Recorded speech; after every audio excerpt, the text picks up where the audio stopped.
Hey everyone, welcome back to the Business Communications class.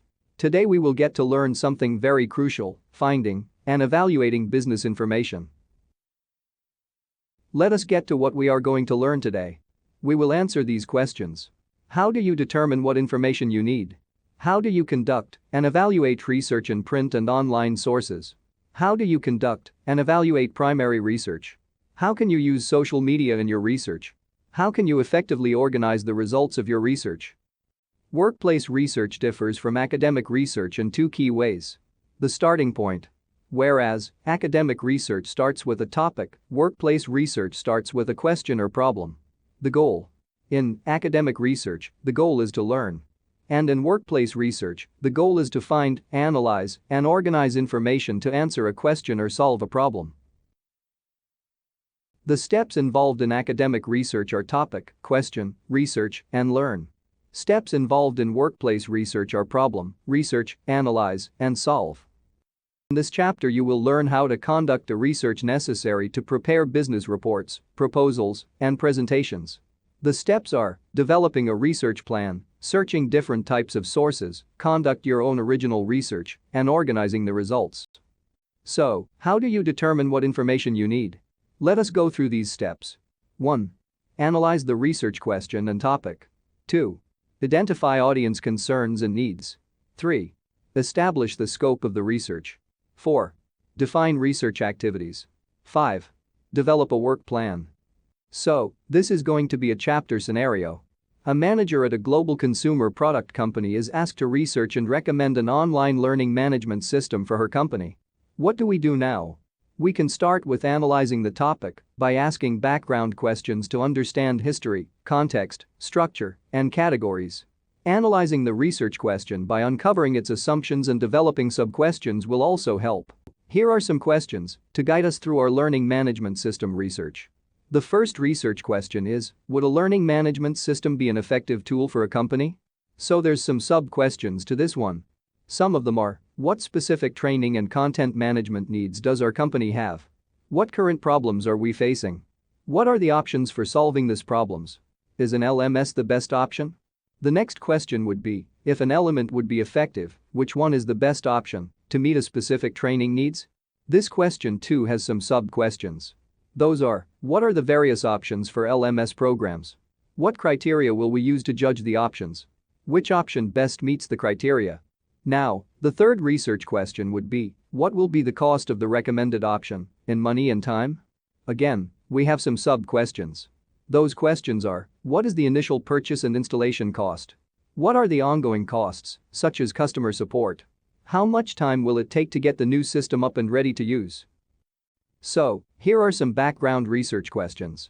In the history category, they can be generic questions like: when and why did X first develop? Or, how was eggs developed over time? The sample questions for the LMS research project would sound something like this: when and why did learning management systems first develop? How have learning management systems changed, and why? What have been the biggest influences on these systems? When we are classifying objects, we ask generic questions like: what types or categories of X exist? Or how do different types of X compare and contrast with each other? Now, a sample question for the LMS research product would be something like this: what kind of learning management systems, like Blackboard and Desire to Learn, compare and contrast with those primarily used in the workplace, like SuccessFactors and Saba? There are more such examples in this table that we can look out for. Let us look at this flowchart, which shows how background information can help focus your research and identify required criteria. The flowchart shows that the question, how does an academic LMS differ from a corporate LMS, leads to learning versus training, study versus development, grades versus performance, which in turn leads to Marcato Brands is interested in a corporate LMS. This leads to what are common features of a corporate LMS? The common features of a corporate LMS shown in the diagram are as follows. Number 1. Communication, which includes social media, announcements, forums, and engagement, interaction, and collaboration. Number 2. Centralized employee training like development plans, record keeping, achievements. Content management, automatic evaluation, regulatory compliance. And number 3. Talent management, like goals and objectives, performance reviews, compensation, organizational chart, and succession planning. Now, we need to identify audience concerns and needs. Ask yourself these questions. Who is the primary audience? Who is the secondary audience? Who else may be affected by this problem or decision? What does the audience already know, and what do they need to know? What questions will your audience expect you to answer when you present the research? What sources will your audience expect you to consult? This is especially important for gaining credibility with your audience. Establish the scope of the research. Define the limitations of the research that prevent you from generalizing your findings more broadly. Your scope of research can be broad, like when you are looking at all the available learning management systems. Or your scope of research can be narrow, for example, when you're looking at just the most popular systems. This might limit you from generalizing what you find. Define research activities. For each research question, create a list of research activities that you will have to conduct. Here is a table that lists examples of research activities to answer specific research questions. The table shows the following information. Research question 1. Would an LMS be an effective tool for our company? Specific questions include, what specific training and content management needs does our company have? The resultant research activity would be to interview the department heads in the company. The next question would be, what current problems are we facing? The research activity would be to interview the chief learning officer and department heads. Now, if the question is, what are the options for solving this problem? The research activity would be to survey other companies and research training and education journals, books, and websites. If the question is an LMS the best option? Research activity would be to compare options against a company's training needs. Now, for research question 2. If an LMS would be effective, which one is the best option to meet the company's specific training needs? If the specific question is what are the various options for LMS programs? The research activity would be to review training and education journals, books, and websites. Do a web search for LMS programs. Speak to other companies in the industry. If the specific question is, what criteria will we use to judge the options? The research activity would be to interview the chief learning officers and department heads. If the specific question is which option best meets the criteria? The research activity would be to survey other companies and research training and education journals, books, and websites. If the specific question is, what are the options for solving this problem? The research activity would be to conduct a comparative analysis of alternatives against selected criteria. The third research question would be, what will be the cost of the selected option? If the specific question is, what is the initial purchase and installation cost? The research activity would be to speak to the sales department of the selected company. If the specific question is, what are the ongoing costs, such as customer support? The research activity would be to speak to the sales department of the selected company. Interview other companies using the system. Let us understand the difference between primary, secondary, and tertiary sources of research. Primary sources are your own original research data. Secondary sources are the results of others' research. And tertiary sources are books and articles that synthesize secondary sources. Coming back to culture, are there any blurred lines? Letters discuss the cultural perspectives on plagiarism. Perspectives on plagiarism vary across the globe. According to Yusuf, different cultures have different values, which may influence the way they learn, teach, and view intellectual property. According to Hu, in many Asian, Middle Eastern, African, and First Nation cultures, knowledge is believed to belong to society as a whole, rather than an individual. Let us look at this map. It indicates the amount of reported plagiarism across the world. We can see that some countries like the USA and Egypt, and some parts of Europe have more reports or flags than other countries like Australia or China, and some other parts of Europe like Germany. Here, we see the plagiarism spectrum. We see that there are 10 types of plagiarism. Some of them are as follows: cloning, Control-C, find replace, remix, recycle, hybrid, mashup, 404 error, aggregator, and retweets. The last step before beginning your research is to develop a work plan like the one illustrated in the given figure to help you track your progress over time and ensure you meet deadlines. Although you may need to modify your work plan as you discover new information, an initial plan helps you focus on the project. To develop a work plan, create a table, list your research questions in the left column, list associated research activities in the next column, assign each activity a target date. Note that the target dates are not always sequential. You may conduct several research tasks concurrently during the same week. In addition, if you are already interviewing people in other companies to find out how they handle training and record keeping, like in Research Question 1, you may also want to find out what specific LMS they use, which is Research Question 2. The work plan in the figure spreads the research over 3 weeks, leaving you 1 week to prepare your presentation. You may be able to gather most of the material you need from print or online sources. The challenge is to find those sources and to evaluate them to ensure that they are credible. The given figure, continued in the next slide, summarizes a range of tools and identifies what you can find with each. This section presents techniques to help you use these tools effectively to gather relevant print and electronic files, search the web strategically, use an online index or database to find articles from print publications, use a library or bookseller to find relevant books, follow leads in good sources, and evaluate your sources for credibility. Let us go beneath the surface of the web. Search engines such as Google and Yahoo search only the surface of the web, providing results for free information aimed at the general public. Deep web portals perform federated searches, searching within several databases at once to access high-quality research designed for professionals. Useful deep web portals include Bizner.com, Boku.com, DeeperWeb.com, IPL2.org, WorldWideScience.org. Gather relevant print and electronic files. Create a system to organize your research results as you progress through your project. Organize paper documents by topic using file folders or a 3-ring notebook with tab dividers. You can scan material to create electronic files. Several smartphone apps allow you to scan paper with your phone. Regarding electronic files, use a desktop search tool to search for files containing specific words or produced within a specific time period. Search the web strategically. Narrow your search by. Use quotation marks around your phrase if you need an exact match. Add more relevant words to the search that would be included in a useful website. Exclude words from the search by using the minus symbol before a search term. Use wildcards. Use an asterisk as a wildcard symbol within a phrase to represent an unknown word. Use Boolean operators such as the words and, or, and not along with keywords. Use synonyms or alternative wording. Search for specific file types, such as PDFs. Use an online index or database to find articles and business data. Databases accessed through libraries help you find academic journal articles, which are written and peer-reviewed for accuracy and honesty by professionals in the field and are more reliable than websites. They also help in finding specific business data and analysis, that is, in-depth financial data about companies, markets, and industries. Database searches allow you to further limit results by identifying important article characteristics. This figure shows how you can search an online database.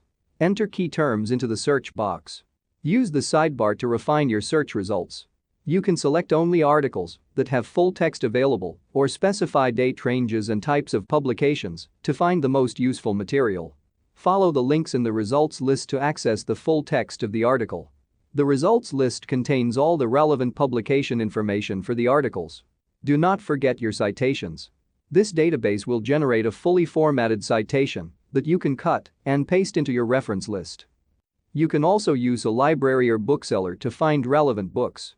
Some advantages of using books in our research are that books can be more reliable than online sources. Many books are professionally reviewed and edited by reputable authors and publishers. A drawback is that books may become outdated more quickly than online sources. To find relevant and timely books, check your library's online catalog and search online bookseller websites. Follow leads in good sources. Check bibliographies and reference lists in books and articles to uncover additional resources. Evaluate your sources for credibility. Use the 3 A's to determine the reliability and relevance of print or online sources. Authorship. Can you trust the author and publisher? Accuracy. Can you trust the information? Age. Is the information current or still relevant? Let us look at these articles. For example, the first article is a white paper by Element K. It is called Learning Management Systems in the Work Environment: Practical Considerations for the Selection and Implementation of an E-Learning Platform. Let us look at the authorship. Element K is a training and development organization that implements learning solutions for its clients. Let us judge its accuracy. It includes citations. It is cited in several peer-reviewed articles. It may be biased because Element K sells learning management systems. What is its age? Not a recent source. Judging by the 3 As, our decision is that we use it only for background information. Why? Because this article is too old to cite as factual on this topic. In addition, as a white paper, it is probably biased towards certain LMS systems. However, it may provide useful background information. There is also another example here that we can read and understand the mindset that leads to the decision. Let us look at another example. This is an article in an industry journal by B. Little. It is called Perspective on the E-Learning Industry. It came out in Training Journal. Let us look at the authorship. Training Journal is a well-respected industry journal. Bob Little is an e-learning and technology specialist focused on the corporate learning sector. Let us judge its accuracy. It was reviewed by journal editors who are experts in the field. It cites various other experts and points of view. However, it may not reflect the needs of a Canadian company, as it is written from a UK perspective. What is its age? It is quite recent. Judging by the 3 As, our decision is that the information, though Eurocentric, is worth including. Why? Because this is a very recent article in a well-known journal. Little's other publications are well received in the industry. So, how do you conduct and evaluate primary research? 3 types of primary research methods are widely used in business. They are surveys, interviews, and observation. A survey is a research that uses a predetermined list of questions to collect a structured set of information from a selected audience. Conduct survey research to gather information that is easy to compare.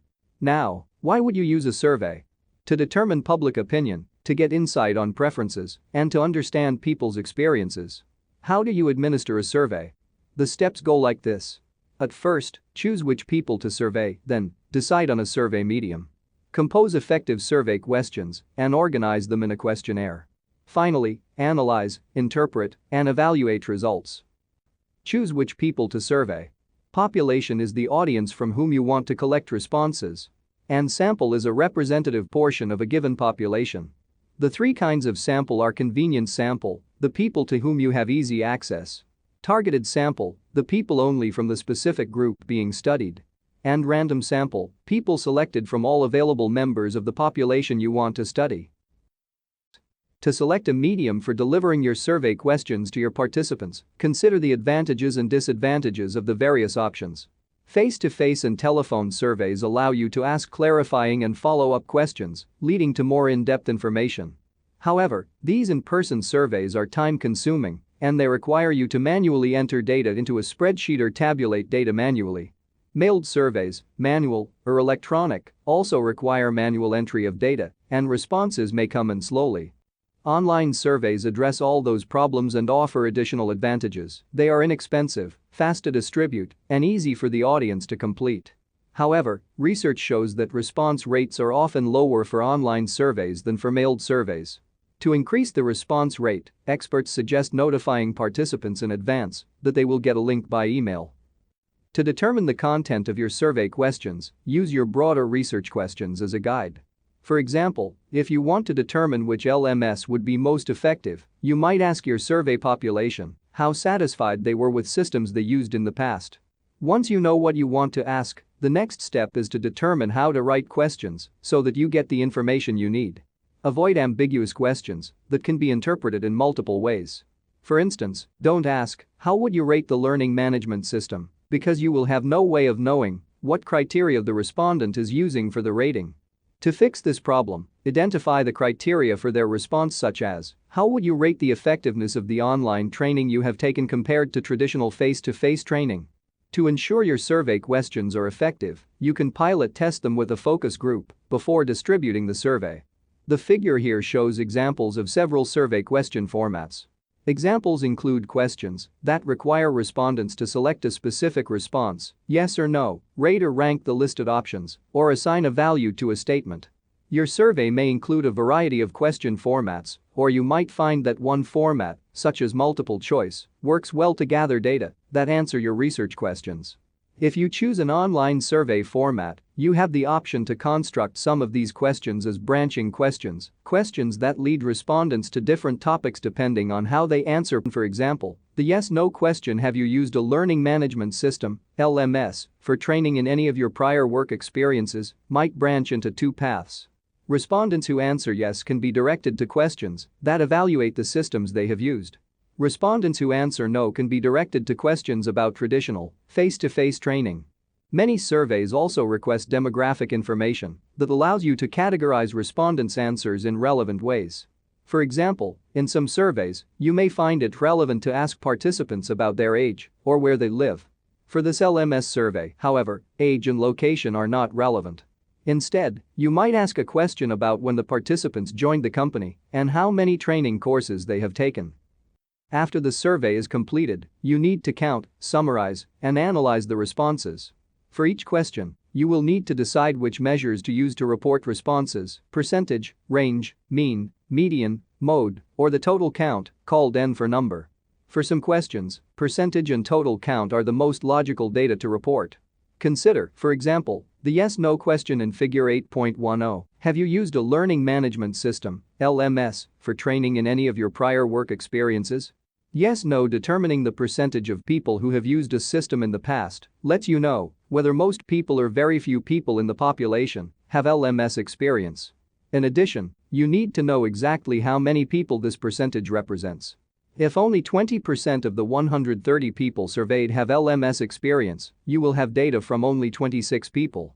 You will need this total count information to analyze the results of later questions, like the multiple choice question in Figure 8.10 that asks, if yes, how would you rate your satisfaction with the effectiveness of the online training you have taken compared to traditional face-to-face training? When you analyze the answers, you will need to take into account that only 26 people are qualified to answer this question. If you report the multiple choice results of this question as percentages, you must acknowledge that these are percentages of 26, a very small number. Other questions require data relating to averages, range, mean, medium, and mode. For example, consider the rating scale question in Figure 8.10. If you have experience with any of the following LMS systems, please rate how strongly you recommend the Ipswich brands adopt it on a scale of 1 to 10. A score of 1 indicates you do not recommend the product, and a score of 10 indicates that you strongly recommend the product. Assume you received responses from 26 employees, summarized in the figure here. The figure shows how the different measures provide different information about the data. In addition to analyzing the survey results, you also need to evaluate them to determine how you can best represent them. You may not feel confident about using your survey results if you did not get enough responses from the right people. Even if you feel confident about your responses, you need to evaluate what you can say about them. Assume that your company has 130 employees and you received 80 responses, with 26 responses from employees who indicated experience with the 3 learning management systems you are considering. Can you say 20% of all employees, 26 out of 130, have experience with one of the 3 systems? Or is it more accurate to say 33% of the employees who responded, 26 out of 80, have experience with one of the 3 systems? Conduct interview research to gather in-depth information. An interview is a discussion between 2 or more people, usually in a question and answer format. Why would you use an interview?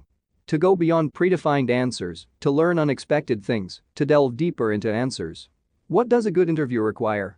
Planning the interview, conducting the interview, and finally, evaluating the results. In order to effectively plan an interview, generate a list of questions, organize related questions into categories, identify sources to answer questions, determine how to record responses, write an interview guide. An interview guide is a plan of action for the interview that outlines the questions you will ask and ensures that you do not forget something important. You may want to leave room for taking notes. You may also want to provide the interviewees with the list of questions before the interview. Doing so allows them to organize their thoughts and possibly collect examples or additional information that they would not otherwise have readily available. Here we can see a sample interview guide. Although your interview questions will depend on the nature of your problem or decision, the sample interview guide, in the figure given in the last slide and continued in this one, provides some categories of questions you can adapt to meet the needs of your research. Conducting an interview. Here are a few tips for conducting a successful interview. Arrive early. Provide a foundation. Be professional. Speak clearly and be sure the interviewee understands your questions. Listen carefully. Be flexible. Don't argue. Follow up with a thank you. Expressing appreciation at the end of an interview is important. How to evaluate interview results. Organize interview results following the interview. Draft a concise, well-organized summary of the conversation. Group related information. Identify logical categories for your information. Look for gaps and determine what additional information you need and how to get it. Conduct observational research to understand how people act. Observational research means watching people perform relevant activities and recording details about what you have observed. Why would you observe? We observe to go beyond people's self-reported memories and to learn from actual behavior. How do we do it then? Decide what you need to observe. Write an observation plan to ensure you get what you are looking for. If you are recording the observation, leave time to set up the equipment. Summarize the results in writing. Do not rely on your memory. Coming back to ethics, how do we become an ethical researcher? Your audience has the right to expect that the information you present in a business report or proposal is reliable, accurate, and complete. Always use reputable sources. Cite all of the sources. Ensure that all survey and interview sources provide informed consent.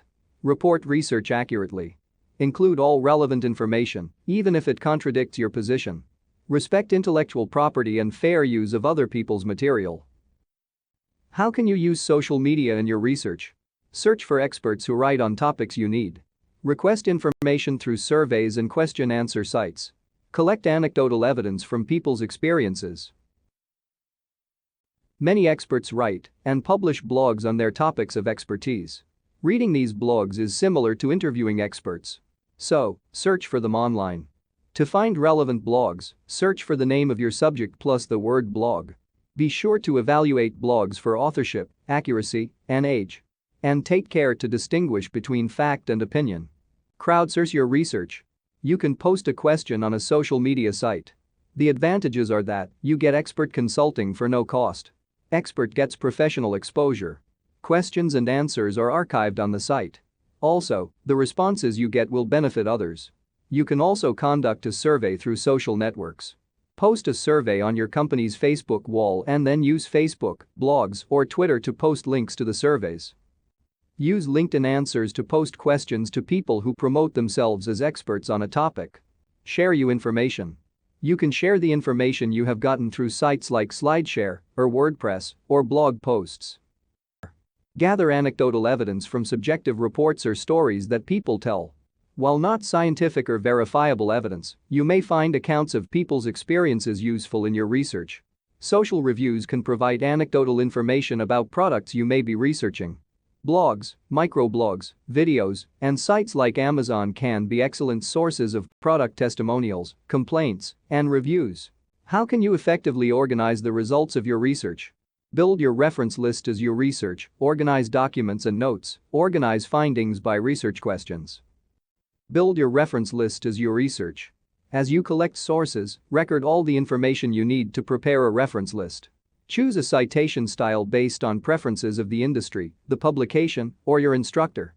APA style and Chicago style are widely used in business. MLA style may be required by your instructor. The citation style you use will depend on the industry in which you work, the organization that is publishing your work, or your instructor's preferences. Both APA style and Chicago style are widely used in business. Although businesses rarely use MLA style, it may be required by your instructor. The figure here illustrates how a citation from the same source would be formatted in APA, Chicago, and MLA style. The guide to reference styles at the back of this book includes additional information about documentation in APA and MLA styles. Cloud computing allows you to store your files on the internet so they are available to share with collaborators and to use on all your devices, including computers, tablets, and smartphones. Research tools such as Mendeley have apps, web-based and desktop interfaces. In addition to organizing your documents throughout your research process, you also need to organize what you extract from the documents and the rest of your notes. Inexperienced researchers often make the mistake of organizing their research by the source of information. Although you might first record information in that way, you will find it more useful to synthesize or combine information from various sources as you work through the research process. As you continue your research, you can use the same work plan to organize your conclusions and recommendations. Simply add extra columns to the rig. Let's revise what we have learned today. In the Analyze section, we are to analyze the research questions and create multiple questions and sub-questions. If appropriate, we need to identify the audience's concerns and needs. We also need to define the scope of the research and create a work plan. Next up, in the Compose section, we have to build our reference list as we research, keeping the track of material that requires citations. We will have to consider creating visuals that represents our ideas more clearly than words. We have to create new research questions as new information arises. Lastly, in the Evaluate section, we have to review to ensure the research meets the audience's needs and expectations, proofread for material that should be cited from an external source. Also, we must be sure we have included all citations and are accurate.